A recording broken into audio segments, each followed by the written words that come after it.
Ayan na po tayo sa second day ng ating ginagawang kotse. Ni-script din po natin yung bubong. Yan.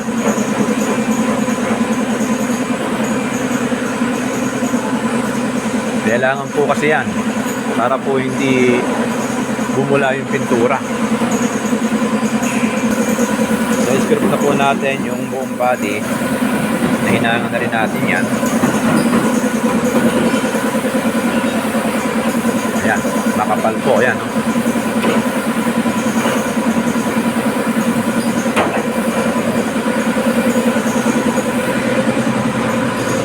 Both side po. Na-script natin. Ayan. Lubad po yan.